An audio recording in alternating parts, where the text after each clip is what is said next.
নমস্কার বন্ধুরা, আমি এসেছি আরেকটি আমার ছোট গল্প নিয়ে। আমারই লেখা। এটা 2020 সালে না 19 সালে লিখেছিলাম।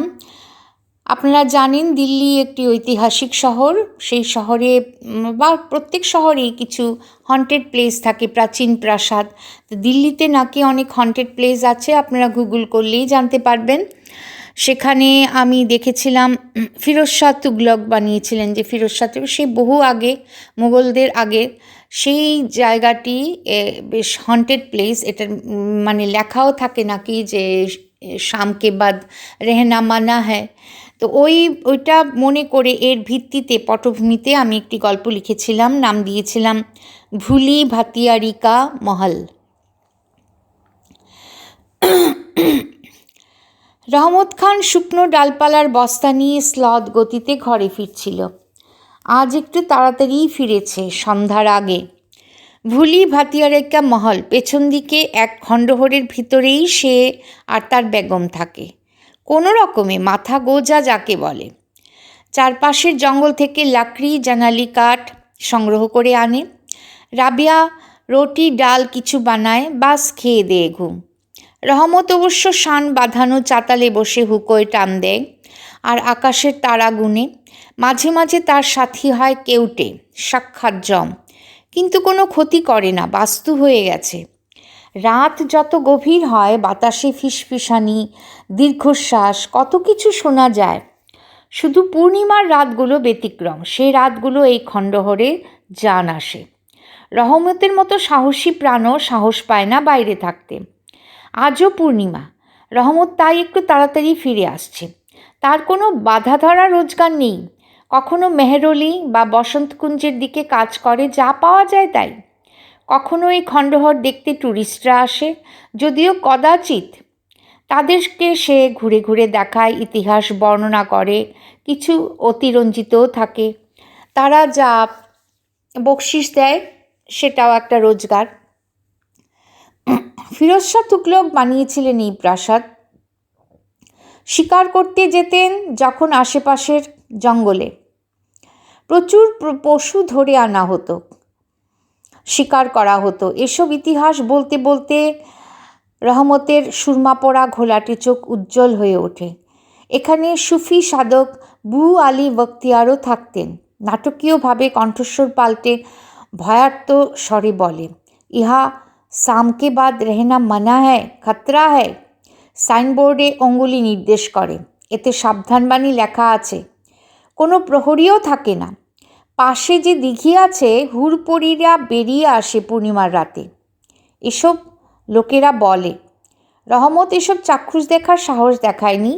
এসব রাতে সে তাড়াতাড়ি ঘুমোতে যায়। ঘুম আসে না, নানাবিধ শব্দেরা বাতাসে ভেসে বেড়ায়। সে ভয়ে গুটিসুটি মেরে ভাঙা খাটিয়ায় পড়ে থাকে। এক ত্রাস তাকে তাড়া করে বেড়ায়। কিছু কিছু কমন ইংরাজি শব্দ সে শিখে নিয়েছে, গোড়া ট্যুরিস্ট দেখলে ব্যবহার করে। উর্দু, ফার্সি, ইংরাজি মিশিয়ে সে বলতে থাকে। হিন্দি তার নাপসন্দ। তার পূর্বপুরুষরা কয়েক শতাব্দী আগে দিল্লিতে এসেছিল, মূলত তারা ফার্সিভাষী। হিন্দির কি সেই আভিজাত্য, সেই গরিমা আছে? নতুন গজিয়ে ওঠা ভাষা। সমৃদ্ধ উত্তর ভারতীয় মুসলমানেরা এখনও উর্দুতেই কথা বলে। পিঠের বোঝা নামিয়ে রেখে ভাঙা খাটিয়ার উপর বসে একটু জিরিয়ে নেয় রহমত। রাবেয়া হাতল ভাঙা মোটা কাপে চা নিয়ে আসে, নিজেও বসে। ফুরুত করে চায়ে চুমুক দিয়ে ভয়ার্ত স্বরে বলে, আজ পূর্ণিমা, তাড়াতাড়ি খেয়ে নিতে হবে।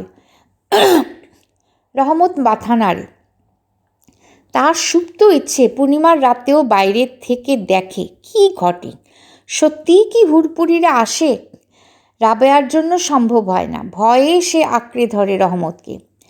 তারা একে অপরের সাথী, আর তো কেউ নেই তাদের। একটি মেয়ে, সে পালিয়ে গিয়ে নিকা করে সংসার করছে। আসেও না দেখা করতে। এই ভুতুড়ে খণ্ডহরে থাকা বাপ মায়ের প্রতি তার টান নেই। রহমত কী বা দিয়েছে? এক ব্যর্থ বাপ, এক ব্যর্থ শহর। রাবেয়াকে দারিদ্র্য অভাব ছাড়া কিছুই পারেনি দিতে, কিন্তু মহব্বত, এই বিষয়ে সে একজন সাচ্চা স্বামী। আল্লাহর অনেক মেহেরবানি যে রাবেয়া এটা বোঝে। তার কোনো অভিযোগ নেই, চাহিদা নেই। এই খণ্ডহরেই ভাঙাচোরা অ্যালুমিনিয়ামের বাসন নিয়ে দিব্যি সংসার করছে।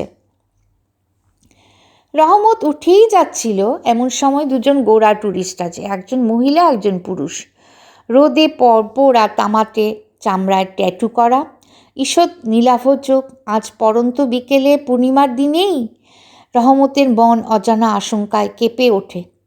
পুরুষটির চোখে কি যেন এক অশুভ শক্তির ইঙ্গিত বহ। ত্রাসের সাথে রহমত ওদের বলে চলে যেতে, অনুরোধ করে পরদিন দিনের আলোয় আসতে। সে সব দেখিয়ে দেবে, কিন্তু এরা রাতে এখানে থাকতে চায়। এই মহল সম্বন্ধে জেনেই এসেছে, পূর্ণিমার রাতে অশরীরীদের সঙ্গে মুলাকাত করাই এদের লক্ষ্য। Please go away, don't stay, not safe. প্রবল বেগে দুহাতে নাড়িয়ে নিষেধ করতে থাকে রহমত। Don't worry old poor man. রহমতের পিঠ চাপড়ে গোরা সাহেব ও ম্যাম সাহেব ঘুরে ঘুরে দেখতে থাকে। ক্যামেরার ফ্ল্যাশ ছলকায়। বিকেলের মরা আলোয় আজ আরও এক বিষণ্ণতা মাখামাখি হয়ে আছে পুরো খণ্ডহরটা।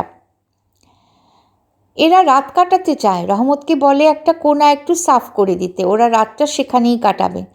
আরে সাব, নট টু নাইট, ফুলমুন হ্যাঁ। নার্ভাস হয়ে আরও হিন্দি ইংরেজিতে খিচুড়ি পাকিয়ে যাচ্ছে। এরা দেখতে দেখতে দক্ষিণ পশ্চিম দিকে এগোচ্ছে। কি সর্বনাশ! ওইখানে যে সে মনে করতেও ভয় পায়। সে ঘটনা ঘটেছিল প্রায় 2 বছর আগে। আরে সাব, ইধার মত জানা, ডোন্ট গো। কাতর ভঙ্গিতে সে অনুরোধ করে। গোরা তার দুর্বল জায়গায় হাত রাখে, কর করে 200 টাকার নোট হাতে গুজে দেয়। You will get more. তাকে একটু সাফ করে দিতে বলে, পিঠে হাত রেখে অনুরোধ করে। দুটো অসুবিধেই তাকে পেরে ফেলল। এক, ভাষার অসুবিধে, এদের ঠিক বোঝাতে পারছে না। 2, দারিদ্র্য তাকে অসহায় করে ফেলেছে। কর করে টাকাকে উপেক্ষা করার মতো মনোবল তার নেই। আহা, কি সুন্দর উজ্জ্বল নোট, কি সুন্দর গন্ধ। ঘরে এসে রাবেয়ার হাতে দিয়ে ঝাড়ু হাতে চলে যায়, সাফ করতে হবে। বাকি ক্ষুধা জানে। সে মানা করেছে, না শুনলে সে কি করতে পারে। রাবেয়ার চোখের দৃষ্টি সে সহ্য করতে পারছিল না, যেন বলছে আবার সেই একই ঘটনা ঘটতে যাচ্ছে না তো। রহমত উত্তর পূর্ব কোণের চাতালটা একটু ঝাড় দিয়ে সাফ করে দিল। আবারও চেষ্টা করলো বোঝাতে এখনও সময় আছে, ফিরে যেতে পারে।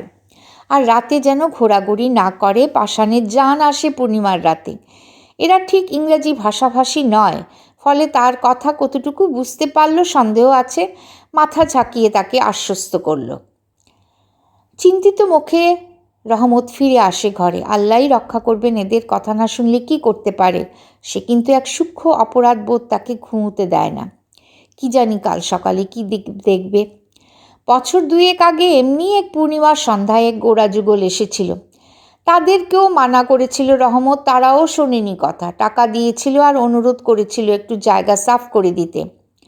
রহমত অসম্মতি জানায়, কিন্তু ঘরে এসে তার মনে হচ্ছিল নিলেই হতো টাকাটা। অভাবের সংসারে কাজে লাগতো। দোনোমনো করে সাহস করে সে দরজা খুলে লণ্ঠন নিয়ে এসে তাদের খোঁজে যায়। তখনও তেমন রাত হয়নি। জ্যোৎস্নাতে পুরো খণ্ডহর ভেসে যাচ্ছিল। অপূর্ব সুন্দর দেখাচ্ছিল। বাতাসে কাদের যেন দীর্ঘশ্বাস। রহমত ভয়ে ভয়ে আল্লাহর নাম জপতে জপতে তাদের কাছে এগিয়ে যায়। কিছু সাহায্য করে কিছু টাকা হাতানোই ছিল উদ্দেশ্য। কিন্তু গিয়ে যে দৃশ্য সে দেখল তাতে লজ্জায় কিছু বলা গেল না। দক্ষিণের চাতালে 2টি নগ্ন ঘর্মার্ত শরীর অতিক্রিয়ায় লিপ্ত। তার কিছু বলা হলো না। ঘরে ফিরে মনে মনে আফসোস করছিল। সে রাতে বাতাসের সনসন শব্দে কী ছিল সে জানে না। ভয় লাগছিল কেন জানো। শেষ রাতে প্রবল শব্দ শুনেছিল, কিসের সে বুঝতে পারেনি। বোঝা গেল সকাল হতে। ওই ট্যুরিস্ট দম্পতির জন্য চিন্তা তো ছিলই। ঘুম থেকে উঠে ধরপড়িয়ে দৌড়ে গেল। পুরো দক্ষিণের চাতালটাই এক ধ্বংসস্তূপে পরিণত হয়েছিল। ওপরের ছাদ ধসে গেছে। সেই গোড়া যুগলকে কোথাও দেখা গেল না।